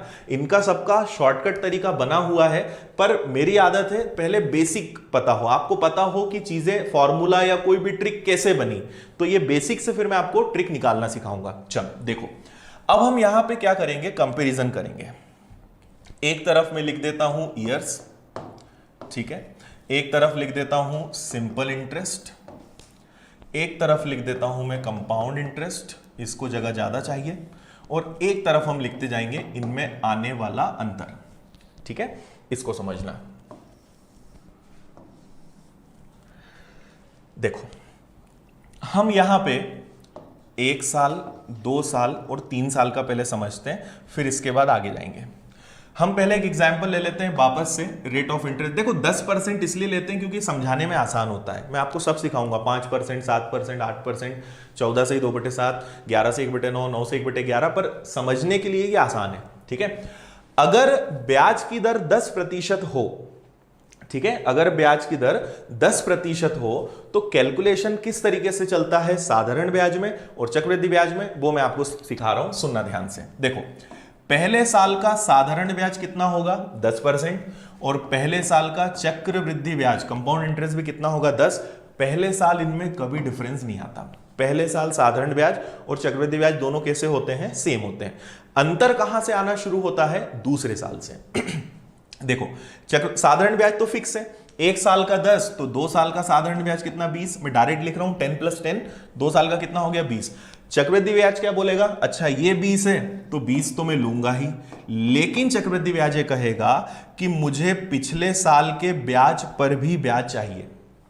ठीक है, तो पिछले साल ब्याज कितना था, 10, और 10 का 10% कितना होता है, 1, तो टोटल 2 साल का चक्रवृद्धि ब्याज कितना होगा, 21%। ये बात समझ में आई या नहीं आई? 1 साल का 10, ये भी 10, 2 साल का 20, तो ये भी 20 तो होगा, पर ये चक्रवृद्धि ब्याज में क्या एक्स्ट्रा होता है कि पिछले साल के ब्याज पर ब्याज, तो 10 का 10% मैंने डायरेक्ट लिख दिया है 1, तो टोटल हो गया कितना, 21%। ठीक है, तो आप देखेंगे दोनों में अंतर कितने का आ गया है, 1% का। अच्छा, तीसरे साल क्या होगा, तीसरे साल ये रहेगा 30, और ये 30 रहेगा, तो ये भी 30 तो रहेगा। ठीक है, अब ये क्या बोलेगा कि मुझे दोनों ब्याज पर फिर से ब्याज दो, तो 10 का 10% कितना होता है, 1, और 21 का 10% कितना होता है, 2.1, तो टोटल 30, 2.1 और 1, इनको टोटल करोगे तो आएगा 33.1। इतना समझ में आया? और अगर ध्यान से देखोगे तो दोनों में डिफरेंस कितने का आ गया, 3.1% का। बोलो जल्दी से, समझ में आया? 30 तो लगेगा, ये तो फिक्स है, इधर ये भी फिक्स है ना, लेकिन ये जो ब्याज है किस पे लग रहे हैं, पिछले साल के ब्याज पे लग रहे हैं। अच्छा, चौथे साल पे चलते हैं, है ना। अगर ये समझ में आ गया तो चौथे साल को और देख लो। ठीक है, चौथे साल में क्या होगा भाई, साधारण ब्याज तो फिक्स है, 1 साल का 10, 2 साल का 20, 3 साल का 30, 4 साल का 40, ये 40, तो ये भी 40 तो लगेगा। अब क्या होगा, ये बोलेगा इस पर भी ब्याज दो, इस पर भी ब्याज दो, इस पर भी ब्याज दो, तो 10 का 10% कितना होता है, 1, 21 का 10% कितना होता है, 2.1, ठीक है, और 33.1। मैं डायरेक्ट लिख रहा हूं, 10% निकालना मतलब बस 0.1 लगाना होता है, यहां है तो एक खिसकाना पड़ेगा बस, 3.31। तो टोटल अगर आप इनका करने जाओगे तो ये आएगा 46.41%। ठीक है, और अगर दोनों में डिफरेंस देखोगे तो दोनों में डिफरेंस आएगा 6.41% का। ठीक है, एक बार जल्दी से कमेंट करके मुझे बताओ कि आपको यह समझ में आया या नहीं आया। ठीक है, थोड़ा सा कॉम्प्लिकेटेड है पहली बार पढ़ने वालों के लिए, बाकी दिक्कत नहीं होगी। 3.31 समझ में नहीं आया? देखो, 1 साल का 10, ये भी 10, 2 साल का 20, तो 20 तो है, लेकिन अब क्या होगा, 10 का 10%, तो 10 का 10% कितना होता है, 1, तो ये 1 और जुड़ के कितना बन गया, 21, ये 30, तो ये भी 30 तो लगेगा, इस पर भी ब्याज लगेगा, इस पर भी ब्याज लगेगा, तो 30, 1 और 2.1, ये सब जुड़ के क्या बन जाएंगे, 33.1। ठीक है, 40 लगा, इधर भी 40 लगेगा, ये तो फिक्स है क्योंकि ये किस पे लग रहा है, ये मूलधन पे लग रहा है। पर चक्रवृद्धि ब्याज में क्या होता है, मूलधन पर भी ब्याज और ब्याज पर भी ब्याज, तो 10% का 1%, 21 का 10% 2.1, इसका 10% 3.31, सबको जोड़ा 46.41। ठीक है। और अगर थोड़ी बहुत दिक्कत भी हो तो आप क्लास एंड करने के बाद दिन भर में एक बार आज और देख लेना, ठीक है ना। पर यह चीज सीखना बहुत जरूरी है। अगर आप बिना फॉर्मूले के करना चाहते हो, आप जल्दी से आंसर लाना चाहते हो, तो यह चीज सीखना पड़ेगी। ठीक है। मैं आपको बिल्कुल भी मतलब एक उसमें अंधकार में नहीं रखूंगा कि आप तो ऐसा कर लेना वो कर लेना। जो फैक्ट है वो है, मेहनत करनी पड़ेगी, ये फैक्ट है। ट्रिक्स होती हैं पर उनके लिए भी आपको मेहनत करनी पड़ेगी, उनका बेसिक सीखना पड़ेगा। ऐसा कुछ जादू नहीं होता कि बस ये एक चीज लो और हर प्रश्न बन जाएगा, कुछ नहीं होता ऐसा। ठीक है। अगर आप वास्तव में अच्छे से पढ़ेंगे तो क्योंकि 20-25 प्रकार के क्वेश्चन है और सब में अलग अलग चीजें लगती हैं, और अगर ऐसा होता तो एग्जाम लेने वाला फिर क्यों इतनी मेहनत करवाता, है ना। तो एक तरीका नहीं होता है, सीखना पड़ता है, मेहनत करना पड़ता है। हाँ ये है कि मैं आपको सिखा दूंगा बहुत अच्छे से, बस आप मेरे हिसाब से चलते जाओ। क्लियर है यहां तक सभी को? है ना। डिफरेंस भी मैंने लिख दिया 6.41। अब एक छोटी सी चीज आपने ऑब्जर्व करी, देखो मैं आपको एक चीज याद दिलाता हूं। ये याद है आपको 2:1, 3:1, 4:6:1? अब देखना जरा, यही चीज यहां दिखेगी। 21 मतलब 2:1, 2 साल, तीसरा साल 3:1, चौथा साल 4:6:1। ये सब चीजें ना आपस में जुड़ी हुई हैं। ठीक है। 2:1, 3:1, 4:6:1। आगे मैं बताऊंगा इसका क्या करना है। ठीक है। एक चार्ट और हम बनाएंगे, उसके बाद फिर आपको आगे में बढ़ाऊंगा। इसके बाद मेन चीज पे हम आने वाले हैं। ऐसे ही एक और चार्ट हम बनाएंगे किसका? 20% का। ठीक है। इस तरफ मैं वापस से लिख देता हूं ईयर्स, इस तरफ मैं लिखूंगा सिंपल इंटरेस्ट, इस तरफ लिखेंगे कंपाउंड इंटरेस्ट, और इधर हम लिखते जाएंगे इनके बीच में आने वाला अंतर। देखो मेरी आदत है, मैं प्रैक्टिस बहुत कराता हूं, है ना, इसलिए थोड़ा सा आपको सब्र रखना पड़ेगा। क्लास में मैं 5-5, 6-6 चार्ट्स बनवाता हूं स्टूडेंट से, है ना, और मैं आपको खुद को होमवर्क भी दूंगा करने के लिए। अगर रेट ऑफ इंटरेस्ट 20% हो तो हम वापस से इस बार बस 3 साल का बनाते हैं। पहले साल का साधारण ब्याज कितना होगा? 20, तो चक्रवृद्धि ब्याज भी कितना होगा? 20, अंतर होगा 0। पहले साल कोई चेंज नहीं। दूसरे साल का साधारण ब्याज, एक साल का 20 तो 2 साल का कितना? 40, और ये 40 तो ये भी कितना होगा? 40 तो होगा। अब ये कहेगा कि पिछले साल के ब्याज पे ब्याज दो, मतलब आपको किस पर ब्याज देना है? 20% पे। अब बहुत सारे बच्चे यहां क्या गलती करते हैं, वो यहां पे लिख देते हैं 2। ठीक है। यहां 2 नहीं आएगा। क्यों नहीं आएगा? समझो, 20 पर 20% लगेगा भाई, 20% पर ब्याज देना है, और आपकी ब्याज की दर भी क्या है? 20% है। तो 20 का 20% कितना होता है? 20 का 20% होता है 4। तो दूसरे साल का चक्रवृद्धि ब्याज कितना आएगा? 44। क्लियर है। तीसरे साल में यही चीज क्या हो जाएगी? एक साल का 20, 2 साल का 40, 3 साल का 60। ये 60 तो ये भी कितना होगा? 60 होगा। ठीक है। अब इस पर ब्याज दो, तो 20 का 20% हम पहले ही निकाल चुके हैं 4, है ना, और इस पर भी ब्याज दो, तो 44 का 20% अगर आप निकालोगे तो देखो 44 का दुगना 88, 88 में 10 का भाग देंगे 8.8, और अगर आप तीनों को जोड़ोगे तो टोटल आएगा 72.8। ये आ गया हमारा तीसरे साल का चक्रवृद्धि ब्याज। आई बात समझ में? पहले साल का 20, दूसरे साल का 44, तीसरे साल का 72.8। और अब आप देखो चक्रवृद्धि ब्याज कहां है? साधारण ब्याज अभी 60 पर है, ये 72.8 पे पहुंच गया। मतलब पहले साल अंतर 0, दूसरे साल अंतर 4%, और तीसरे साल का अंतर देखो 12.8। और यही चार्ट सब बने हुए हैं, जिसकी पीडीएफ मैंने आपको टेलीग्राम ग्रुप पे दी है। आप टेलीग्राम पे जाके simple winners institute Indore search करना, आपको ग्रुप मिलेगा, उसको आप ज्वाइन कर लेना, वहां पे आप ये पीडीएफ डाउनलोड कर लेना। चैप्टर जब एंड हो जाएगा तो मैं आपको सिंपल कंपाउंड इंटरेस्ट की पूरी पीडीएफ भी वहीं शेयर करूंगा। ठीक है। हाँ चलो बहुत अच्छे, यहां तक सबको अच्छे से समझ में आ गया होगा, ऐसी मैं उम्मीद कर रहा हूं। अब मैं आपको एक छोटी सी बात बताता हूं, है ना, इसको याद रखना 72.8 को। जस्ट एक छोटी सी बात, मान लो मैंने आपसे कहा कि भाई 10,000 रुपए का 20% के हिसाब से तीसरे साल का चक्रवृद्धि ब्याज क्या होगा। ठीक है, 10,000 का 20% के हिसाब से तीसरे साल का चक्रवृद्धि ब्याज क्या होगा। तो मुझे याद है कि 20% का तीसरा साल का चक्रवृद्धि ब्याज क्या होता है 72.8। 20% का तीसरा साल क्या होता है 72.8। तो मुझे कुछ नहीं करना है, 20,000 रुपए का, सॉरी 10,000 लिया हमने, 10,000 रुपए का 72.8% निकाल देंगे और आंसर आ जाएगा। ठीक है, तो अगर ये दशमलव हम हटाएं, ये दशमलव हटेगा तो नीचे एक जीरो लगेगा, इससे ये कैंसिल हो जाएंगी, 3 जीरो है ना, और 728 का 10 गुना 7,280, ये हमारा आंसर आ जाएगा। अब आप बोलोगे सर ये तो याद होना चाहिए, ये कैसे पता चलेगा? उसका भी इलाज है, वो भी मैं आपको बता रहा हूं, पर ये फायदा है डायरेक्ट आंसर लाने का, कोई फॉर्मूला नहीं लगाना, कुछ भी नहीं करना है। समझ में आया? तो इस तरीके से आप डायरेक्ट कर सकते हो। अब मेरी एक और बात सुनना ध्यान से, अब मैं आपको 5 मेथड बताऊंगा। कितनी मेथड बताऊंगा? 5। फिर एंड में आप मुझे बताना कि कौन सी अच्छी है। जैसे आप देखते हो ना यूट्यूब पे अलग अलग, कोई अलग पढ़ा रहा है, कोई अलग पढ़ा रहा है, कोई अलग, यहां पे आपको सारी मेथड्स मिलेंगी। 5 मेथड में आपको बताऊंगा, उनको ध्यान से सुनना। हम एक कॉमन क्वेश्चन लेंगे, क्वेश्चन हमारा क्या है उसको सुन लो। फिर से मैं 10,000 रुपए लूंगा, ठीक है, ब्याज की दर फिर से हमारी 10% रहेगी और समय कितना रहेगा हमारा 3 साल। ठीक है, तो मेथड नंबर 1 हमारी जो है, जिससे हम नहीं पढ़ने वाले हैं पर फिर भी मैं आपको बता रहा हूं, फॉर्मूला सबको रटा हुआ है। Amount is equal to P 1 + R/100 की पावर n। ठीक है, तो अमाउंट हमें निकालना है, यहां मैंने रखा, सिर्फ देखते जाना, अभी बहुत मजा आने वाला है। 5 चीजें बताऊंगा, बहुत अच्छे से आपको चीजें अब समझ में आएंगी।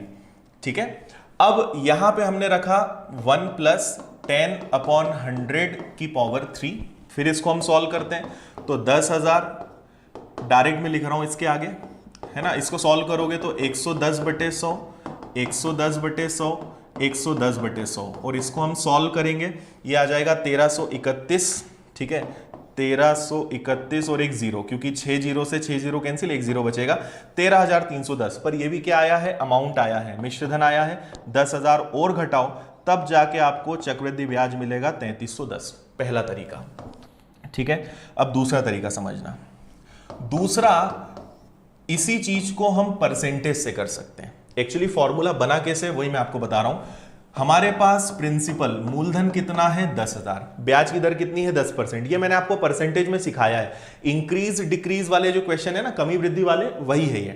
तो अगर 10% की वृद्धि करना है तो बेसिकली 10% की वृद्धि आपको 3 बार करना है। तो 10% की वृद्धि मतलब 110/100, फिर 110/100 और फिर 110/100। समझ में आई बात? जब आप इसको सॉल्व करोगे तो वापस से वही आएगा 13,310, उसमें से आप मूलधन घटाओगे तो आपको ब्याज मिलेगा 3,310। ठीक है, तो ये तरीके कब लगते थे? आज से 15 साल पहले। जब 15 साल पहले के जो एग्जाम्स होते थे उनमें इसी से काम हो जाता था, कुछ करने की जरूरत ही नहीं पड़ती थी। ठीक है, पर अब इन सब का काम खत्म हो गया। एटलीस्ट फॉर्मूले को तो सीखना भी मत, इसको तो बिल्कुल मत करना, क्योंकि ये आपको हमेशा उलझा देगा। ये कहीं कहीं काम आएगा, कब आएगा मैं बताऊंगा। आगे बढ़ते हैं। स्टेप नंबर 3, हमारी जो तीसरी ट्रिक है, इसको हम बोलेंगे, आप जो है डायरेक्ट निकाल सकते हो, इसको हम चलो नाम दे देते हैं डायरेक्ट इफेक्टिव रेट। ठीक है, सुनना, हमारा क्वेश्चन क्या था आपको याद होगा, 10,000 रुपए 10%। तो आपको अगर याद है कि 10% का तीसरा साल कितना होता है 33.1, मैंने आपको बताया है ये, है ना। 10% का तीसरा साल कितना होता है 33.1। तो अगर आपको याद है कि ये कैसे निकलता है तो आप डायरेक्ट आंसर ले आओगे। तो देखो, आपको कुछ नहीं करना है, 10,000 का 33.1% निकालना है। परसेंट का 100 मैंने नीचे लगा दिया। अगर ये दशमलव हटाएंगे तो एक जीरो और लगेगा, 3 जीरो से 3 जीरो कैंसिल, आपका डायरेक्ट आंसर आ जाएगा 3310। ठीक है, ये रेट कैसे पता चलेगा वो अभी मैं बताने वाला हूं। जस्ट इसके बाद अब वही बात करने वाले कि आप डायरेक्ट रेट कैसे निकालोगे। तीसरा तरीका हो गया, है ना। चौथे तरीके पे चलते हैं। चौथा तरीका होता है फ्रैक्शन मेथड। ठीक है, ये बहुत बच्चों को पसंद है और ये आजकल बहुत चल रहा है। ठीक है, पर ये कब फेल हो जाता है वो भी मैं बताऊंगा। सो अगर फ्रैक्शन मेथड से जाएं तो 10% की फ्रैक्शन वैल्यू क्या होती है 1/10। 1/10 का मतलब क्या होता है, 1/10 में 10 क्या है प्रिंसिपल और ये 1 क्या है इंटरेस्ट है। कि अगर 10 रुपए उधार दोगे तो ब्याज कितना लगेगा 1। हम बेसिकली यहां पे प्रिंसिपल मतलब मूलधन और अमाउंट मिश्रधन का अनुपात बनाते हैं। ठीक है, मूलधन और मिश्रधन का अनुपात बनाते हैं। तो अगर जैसे हमारा सवाल कितने साल का है, हमारा सवाल है 3 साल का, तो मैं 3 बार लिखूंगा कि अगर मैंने 10 रुपए दिए तो 1 रुपए ब्याज लगा। देखो 10 पे 1 रुपए ब्याज लगा, तो मिश्रधन क्या बन गया 1। ऐसा कितने साल हुआ, 3 साल, तो मैं इसको 3 बार लिखूंगा। ठीक है, अब इनका गुणा करेंगे, तो इनका गुणा करने पे कितना आएगा 1000, इनका गुणा करने पे कितना आएगा 1331। ठीक है, तो ये हमारा मूलधन और मिश्रधन का अनुपात आ गया कि मूलधन अगर 1000 है तो मिश्रधन कितना होगा 1331। पर लेकिन हमारा मूलधन तो वास्तव में 10,000 है, तो अगर मैं इसको 10 से गुणा कर दूं तो ये बन जाएगा 10,000, तो इसको भी 10 से गुणा करना पड़ेगा, ये बनेगा 13,310, और अगर इन दोनों का अंतर लेंगे तो हमें वापस से मिल जाएगा 3,310 रुपए। ये आ गया हमारा ब्याज। ठीक है, ये मेथड होती है कौन सी, फ्रैक्शन वाली, भिन्न वाली। पांचवा और लास्ट और भी है, पर एक और बता के खत्म करते हैं इसको, फिर हम मेन मुद्दे पर आएंगे। 5th method, ratio method. ठीक है, अब जैसे 3 साल का सवाल है, तो 3 साल का मैंने आपको रेशो बताया था, स्टैंडर्ड रेशो बताया था 3:3:1। याद है, फिर से मैं याद दिलाता हूं।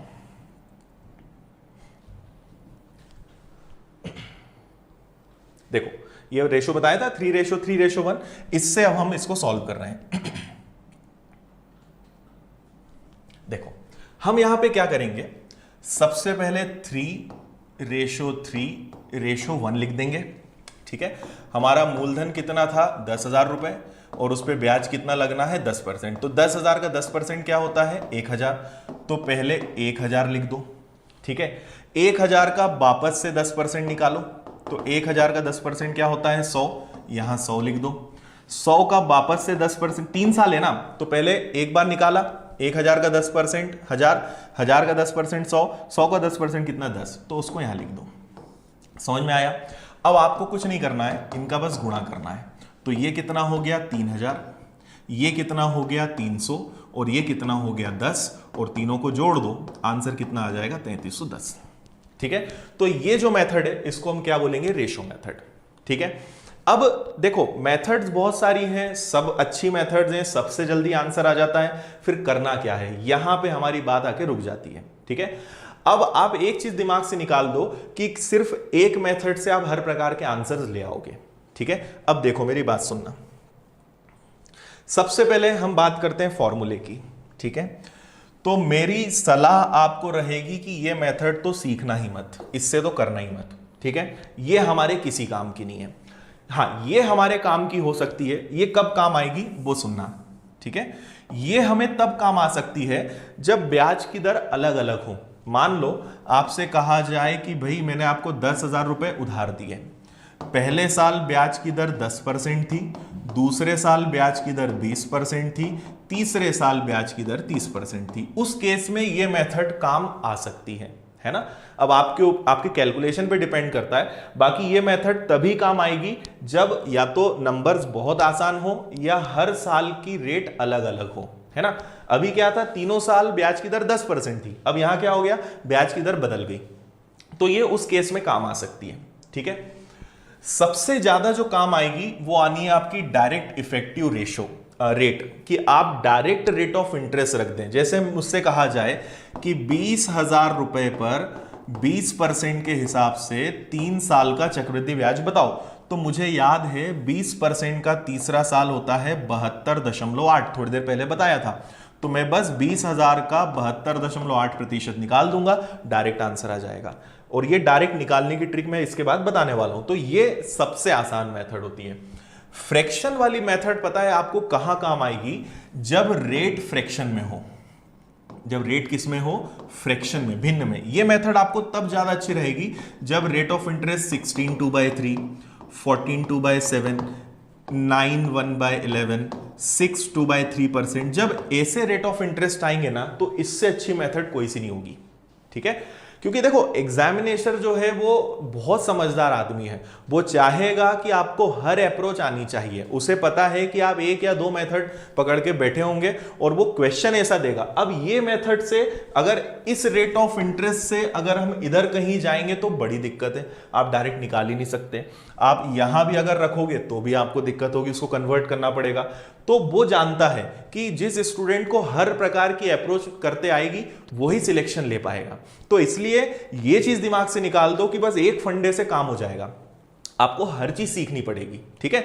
और ये बहुत आसान है, पहली बार पढ़ोगे तो आपको लगेगा कि इतनी सारी चीजें हम याद कैसे रखेंगे, पर जब हम इसको रिवाइज करते जाते हैं ना तो आपको याद अपने आप होता है। मैथ्स का नियम है, कभी भी कोई चीज रटना मत, ठीक है। जितना जैसे हम लोगों ने कोई चीज रटी हुई नहीं है, बस पढ़ा पढ़ा कर इतना कर दिया है कि वो याद ही हो गई है, और वही चीज आपको करनी है। रटोगे कभी समय पे वो चीज याद नहीं आएगी।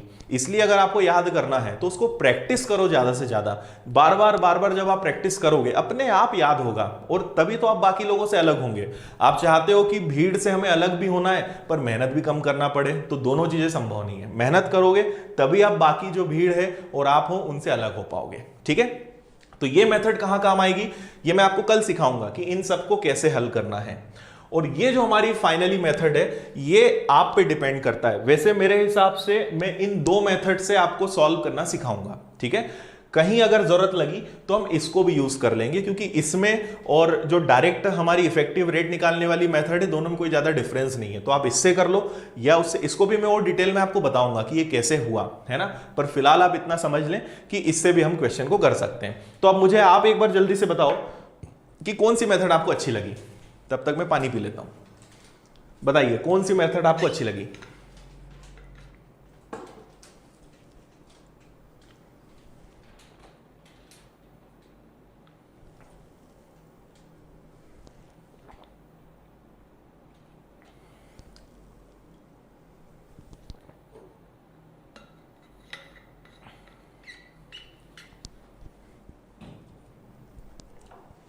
बताइए जल्दी से।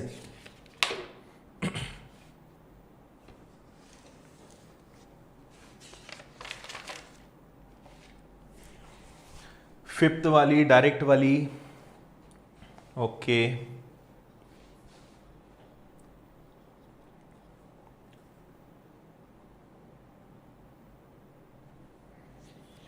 फर्स्ट को छोड़कर सारी। देखो बिल्कुल सही। एक छोटी सी बात फिर मैं आपको बोल दूं, मैं आपको बिल्कुल भी कंफ्यूज नहीं करना चाहता हूं, है ना, क्योंकि आप सोचोगे अरे सर इतनी सारी मेथड बता रहे हो, आप तो कंफ्यूज कर रहे हो। हम कंफ्यूज होने के लिए थोड़ी यहां पे पढ़ने आए। सो कंफ्यूज मैं आपको नहीं कर रहा हूं, पर अगर आपको, क्योंकि देखो आजकल बहुत पैटर्न के क्वेश्चंस बन रहे हैं, ठीक है। अब आपको अगर जल्दी सॉल्व करना सीखना है तो आपको ये पता होना चाहिए कि क्या क्या मार्केट में चल रहा है, मतलब कौन कौन सी मेथड्स हैं, क्या क्या अप्रोच हम लगा सकते हैं। मेरा उद्देश्य है आपको तरीके बताना कि आप ऐसे भी कर सकते हो, ऐसे भी कर सकते हो, क्योंकि हर स्टूडेंट के दिमाग में, सबके दिमाग अलग अलग होते हैं। किसी को रेशो अच्छा लगता है, किसी को फ्रैक्शन अच्छा लगता है, किसी को डायरेक्ट करना अच्छा लगता है। तो सबकी अपनी एक मेंटल एबिलिटी होती है। पर मेरा उद्देश्य यह है कि मैं आपके सामने सारी चीजें रख दूं, जो पसंद आए आप उसके साथ आगे बढ़ो, मैं आपको हर चीज आगे बताऊंगा, ठीक है। क्योंकि पता होना चाहिए। कंफ्यूजन, इसको कंफ्यूजन नहीं बोलते कि आपने 6 मेथड बता दी, इससे आपका फायदा है, आपको यह पता चलेगा कि हाँ इतनी सारे तरीके से हम अप्रोच लगा सकते हैं। इसके अलावा भी बहुत सारी मेथड है, पर यह सबसे कॉमन और सबसे इंपॉर्टेंट है। और मेरी सलाह रहेगी कि इनके अलावा बाकी मेथड्स पे मत जाना, बहुत चीजें हैं, फिर जितना डीप में जाओगे उतना कंफ्यूज होंगे। इसलिए ये सबसे इंपॉर्टेंट है, यूनिवर्सल मेथड्स में इनको बोल सकता हूं, जो हर केस में हर जगह लग जाएंगी। बाकी फिर चीजें आपको कंफ्यूज करेगी, ठीक है। चलो अब मैं आपको एक अगली चीज बता देता हूं जिसका आप इंतजार कर रहे होंगे। अब देखो हमने कौन कौन सी मेथड सीखी, एक बार जल्दी से मैं आपको बता दूं। फॉर्मूले से मैं आपको पढ़ाऊंगा नहीं, इसकी जब जहां जरूरत होगी मैं बताऊंगा, इसमें पढ़ाने लायक कुछ भी नहीं है। अब हम बात कर रहे हैं कि ये डायरेक्ट इफेक्टिव रेट क्या है, इसका मतलब क्या है। देखो आप डायरेक्ट इफेक्टिव रेट, मतलब सीधा सीधा हम कहें तो डायरेक्ट रेट कैसे निकाल सकते हैं, ठीक है। तो मैं आपको बता रहा हूं कि अगर कोई भी रेट ऑफ इंटरेस्ट दिया हो तो सेकेंड ईयर का और थर्ड ईयर का आप कंपाउंड इंटरेस्ट कैसे निकाल सकते हो, ठीक है। मान लीजिए मैंने कहा कि 2000 रुपए पर 6% के हिसाब से 2 साल का चक्रवृद्धि ब्याज बताएंगे। बहुत सारे बच्चों को आता होगा। तो आपको कुछ नहीं करना है, दूसरे साल की ट्रिक तो बहुत आसान है। जैसे 1 साल का 6, तो 2 साल का क्या होता है 12, और 6 का वर्ग क्या होता है 36। ये आ गया दूसरे साल का चक्रवृद्धि ब्याज। आपको कुछ नहीं करना है, 2000 रुपए का 12.36% निकालना है। तो आप हल करोगे, जीरो जीरो कट जाएगा, या चलो मैं कर ही देता हूं, सॉरी, ये आपका हो जाएगा 2000 गुणा 1236 और बटे में 100, और दशमलव के बाद 2 जीरो हैं तो 2 अंक और उधर बढ़ जाएंगे। ठीक है, 3 जीरो से आपके 3 जीरो कैंसिल, 1236 का दुगना करोगे तो 2472 और 1 अंक के बाद दशमलव, आंसर आ जाएगा 247.2। ये आंसर आ गया। तो मैं आपको ये सिखा रहा हूं कि डायरेक्ट रेट कैसे पता लगा सकते हो बिना किसी मेहनत के। आ रही बात समझ में? क्या करना है तो देखो, इसको अगर आप फॉर्मूले में लिखना चाहो तो आप इसको ऐसे लिख सकते हो कि 2r plus r square upon 100। अगर फॉर्मूले में लिखना चाहो तो आप ऐसे लिख सकते हो। बेसिकली क्या होता है, जैसे पहला साल है तो वो होता है r, दूसरा साल है तो वो चलेगा r स्क्वायर, तीसरा साल है तो वो चलेगा r का क्यूब, चौथा साल है तो वो चलेगा r4। मैं आपको बता रहा हूं ये कैसे बना। ये आपको, ये कई लोगों को ये रटा होगा पर कई लोगों को पता ही नहीं कि ये बना कैसे, है ना, ना कोई बताता है। तो 2r plus r square by 100, देखो यहां पे हमेशा 1, इसके बाद 100, इसके बाद 10,000। अगर 2 साल का क्वेश्चन है तो आप याद करो 2 साल का रेशो क्या था, 2:1 था, तो यहां 2 लग जाता है और यहां 1, और ये दोनों जुड़ जाते हैं। ये दूसरे साल का बन गया 2r प्लस, और 1 का तो कोई यहां पे वैल्यू ही नहीं रहना है, तो 1 हट जाएगा, तो आपका क्या बचेगा 2r प्लस r स्क्वायर। अगर यही चीज 3 साल में आएगी तो अभी 3 साल पे बात नहीं करते, अभी इसी को समझते हैं। अब देखना जरा यहां पे, ठीक है, इसमें आप इसको ऐसे याद रख लो, इसको मैं हटा रहा हूं, आप तो बस ये याद रखो कि यहां पे हमेशा 2 अंक के बाद दशमलव आएगा। जैसे देखो, मान लो हमारे पास 5% है और मैंने कहा कि भाई बताओ 5% का दूसरा साल, सेकेंड ईयर का चक्रवृद्धि ब्याज क्या होगा। तो आपको क्या करना है, देखो 1 साल का 5, तो 2 साल का कितना हो जाएगा 10, और 5 का वर्ग कितना होता है 25। ये आ गया दूसरे साल का, डायरेक्ट 10.25। 6% मैंने आपको बताया, 4% पे चलते हैं। 1 साल का 4, तो 2 साल का कितना हो जाएगा 8, और 4 का वर्ग कितना होता है 16।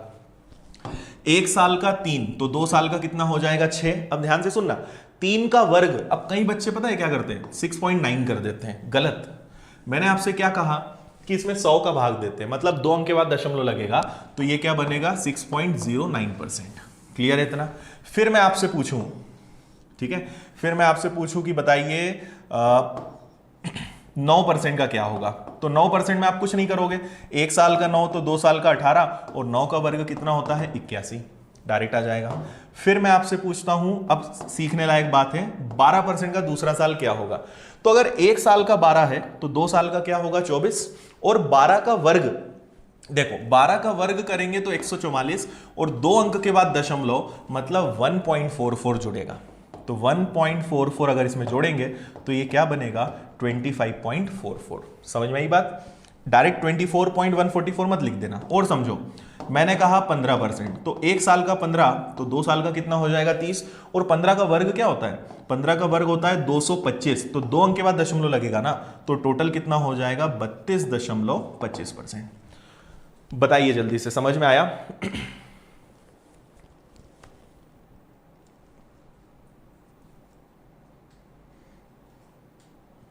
ठीक है, देखो सारी चीजें सीखो, मेरी बात मानो, एक मेथड पे डिपेंड मत रहो। जब क्वेश्चन आएगा एग्जाम में तब पछताओगे कि यार, क्योंकि फंस जाओगे आप, है ना।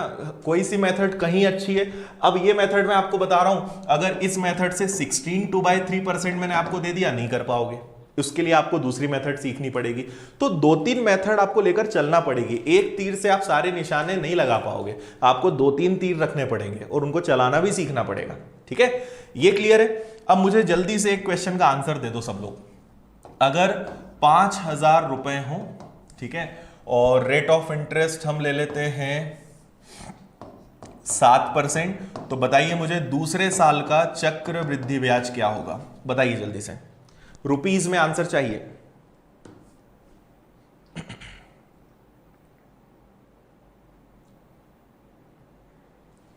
हाँ, फ्रैक्शन मेथड में आपको बता चुका हूं। फ्रैक्शन मेथड आपको जब रेट फ्रैक्शन में, भिन्न में जब आपको दर दी रहेगी तब वो काम आएगी।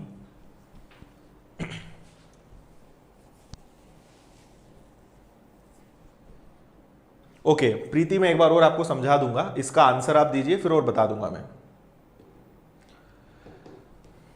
ये समझ में नहीं आया, ठीक है, बता रहा हूं मैं।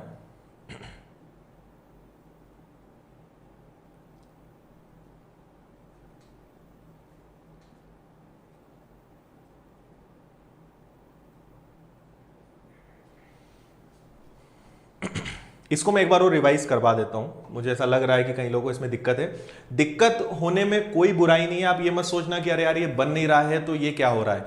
दिक्कत है वो कोई बुरी बात नहीं है ना, आपको समझना है, आप समझने के लिए आए हो, आप पूछो, मैं आपको बार बार समझाऊंगा, ठीक है। अगर पहली बार चीज पढ़ेंगे तो दिक्कत आएगी ना, अगर दिक्कत नहीं आएगी तो फिर वो चीज ही कैसी है, तो वो तो दिक्कत होनी है। देखो 7% का मैं आपको क्या समझाना चाह रहा हूं कि किसी भी ब्याज दर का दूसरे साल का चक्रवृद्धि ब्याज डायरेक्ट कैसे निकाल सकते हो। तो एक साल का 7, तो 2 साल का क्या हो जाएगा 14, और 7 का वर्ग होता है 49, तो आपको मिल गया 49%। अब आपको कुछ नहीं करना था, 5,000 रुपए का 14.49% आपको निकालना है, ठीक है। ये दशमलव हटेगा, 2 जीरो और लग जाएंगे, 3 जीरो से 3 जीरो कैंसिल हो जाएगी। अब 5 का गुणा करना है, तो सिंपल 5 का गुणा कर लो, 5 और 9 45 का 5 हासिल का हो जाएगा 4, 20 और 4 24 हो जाएगा 2, 20 और 2 22, फिर से 2 और 5 और 2 7। तो आपका आंसर आना चाहिए शायद ये 7,245, ठीक है। अच्छा एक चीज और, हाँ नीचे एक जीरो भी तो है, तो आपको भाग देना है 10 का 724.5, 724.5, एक जीरो भी तो है नीचे, 724.5 इसका आंसर आएगा। और अगर 724.5 को हमने 5 में जोड़ दिया है ना, आपसे मैंने मिश्रधन नहीं पूछा है हालांकि, पर अगर 5,000 में अगर ये जोड़ दिया तो 5,724.5 ये इसका अमाउंट है, ये मिश्रधन है। क्लियर है। अभी मैं आपको डायरेक्ट रेट निकालना सिखा रहा हूं, उसके लिए मैंने आपको ये एग्जांपल दिया। हाँ जी रोहित, मैं पूरा चैप्टर ही पढ़ाऊंगा, डेली क्लास लगेगी अपनी 10:15 बजे डेली, और आज ये पहली क्लास है, जब तक ये चैप्टर खत्म नहीं होगा क्लास रेगुलर रहेगी, पूरा चैप्टर मैं आपको कवर कराऊंगा, एक एक टाइप, भले 8 दिन लग जाए 10 दिन लग जाए, मैं आपको पूरा चैप्टर बेसिक से एकदम हाई लेवल तक लेकर जाऊंगा। आपका इस चैप्टर का टेंशन हमेशा के लिए खत्म करने वाला हूं मैं, आपको कभी दिक्कत नहीं आएगी इसमें। और मैं एकदम उसी तरीके से पढ़ा रहा हूं जिस तरीके से मैं ऑफलाइन पढ़ाता हूं, बल्कि उसके अलावा भी कई चीजें मैं आपको बताना चाह रहा हूं। तो आप भले आपको ये फ्री क्लास मिल रही है, पर आपको क्वालिटी बहुत अच्छी मिलेगी, कंटेंट में पूरा एज इट इज जो अपने स्टूडेंट्स को देता हूं एज इट इज मैं आपको पढ़ा रहा हूं, तो आप उसके लिए निश्चिंत रहिए, हर चीज बहुत अच्छे से आपको मिलेगी। मैं मतलब कोई यहां भेदभाव नहीं होगा कि ऑफलाइन अलग ऑनलाइन अलग, जैसा मैं अपनी क्लासेस में पढ़ाता हूं वैसे ही मैं आपको एज इट इज यहां पे बता रहा हूं, कोई डिफरेंस नहीं आएगा। हाँ, इसके बाद ट्रिग्नोमेट्री हम उठाने वाले हैं, बिल्कुल। चलिए, ये समझ में आ गया सभी को।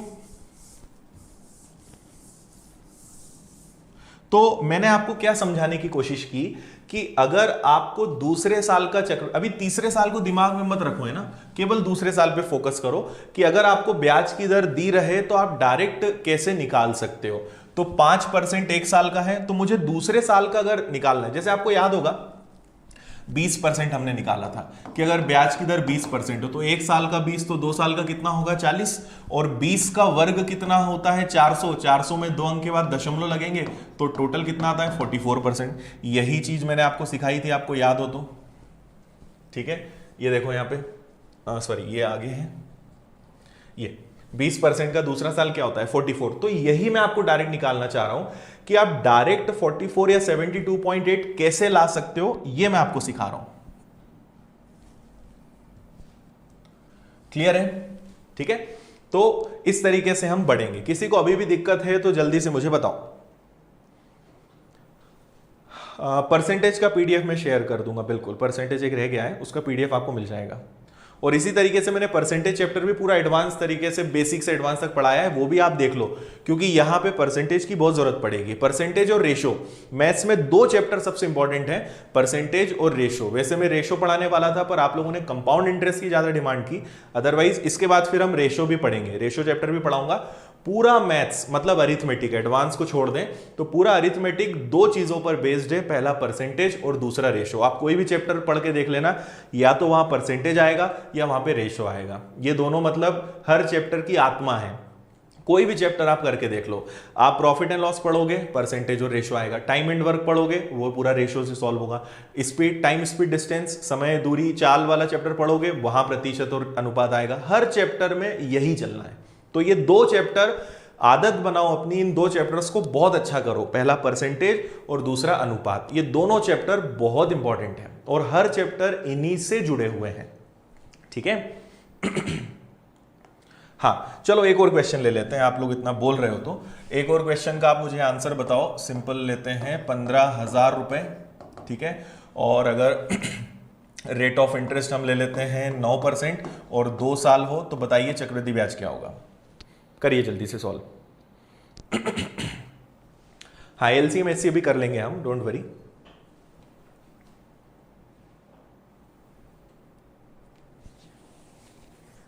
एमपीटीईटी का कोर्स ऑलरेडी चल रहा है हमारा।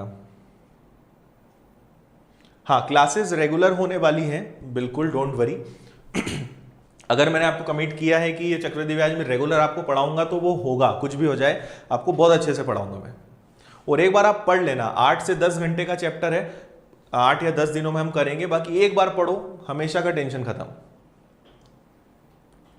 हाँ 3 साल में बता रहा हूं, अभी 2 साल में दिक्कत हो रही है इसलिए 3 साल पे हम आएंगे, 3 साल भी बताऊंगा मैं।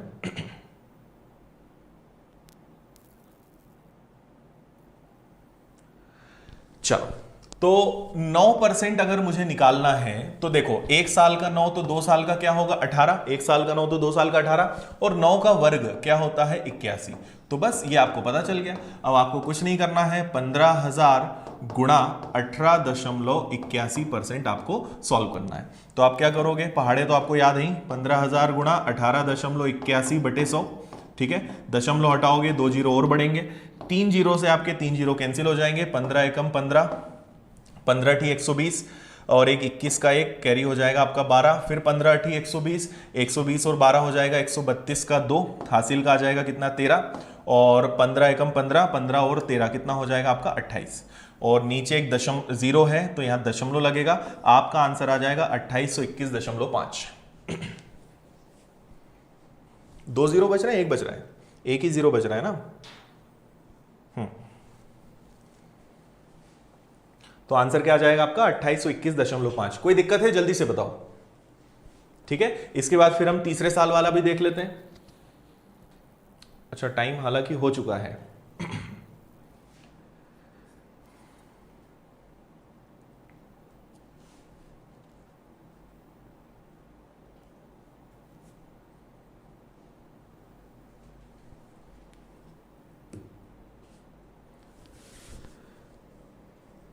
ओके एक बार जल्दी से बताइए, अभी तक सारी चीजें समझ में आ गई हैं अच्छे से?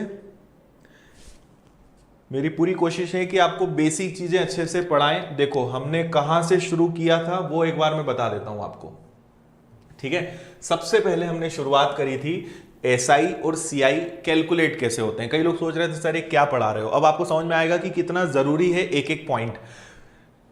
फिर उसके बाद ये तो खैर हमने सारे टाइप्स देखे थे कि क्या क्या चीजें कितने टाइप के क्वेश्चंस मैं आपको यहाँ कराने वाला हूं। ये मैंने आपको शुरू में बताया था, लगभग 18 प्रकार के सवाल तो ये लिखे हैं और उनके अंदर बहुत सारे क्वेश्चंस होते हैं। बहुत सारे टाइप के क्वेश्चंस हम करेंगे और सबसे खास बात की लिमिटेड अप्रोच, ऐसा नहीं कि हम हर टाइप के लिए अलग अलग क्वेश्चन करेंगे। मेरी पूरी कोशिश रहेगी कि लिमिटेड हम अप्रोच से सबको सॉल्व करें, पर जहां कुछ जरूरी होगा वहां कुछ अलग चीजें चलेंगी। इसके बाद हमने सीखा था सिंपल ये जो चार्ट बनाना कि ये कैसे हुआ था 1-2 साल का। फिर इसके बाद मैंने आपको बताया था 3 साल का कैलकुलेशन। उसके बाद मैंने आपको ये रेशो बताया था, इसके बारे में आगे और बताऊंगा, फिलहाल आप इतना याद रखना। और ये आपका होमवर्क है, ये आपको प्रैक्टिस करना है कि ये कैसे आया होगा, ठीक है। फिर हमने इसी चीज को 4 साल में बनाया था। इसके बाद हमने परसेंटेज में चार्ट बनाया कि सारा कैलकुलेशन परसेंटेज में कैसे होता है, 10% और 20% का मैंने बनाया था। एक होमवर्क मैं आपको दे रहा हूं, आप एक तो 30% का चार्ट बना के रखना और दूसरा 5% का। कल की क्लास हम जब शुरू करेंगे तो मैं आपको 30% और 5% का चार्ट बनाकर बताऊंगा।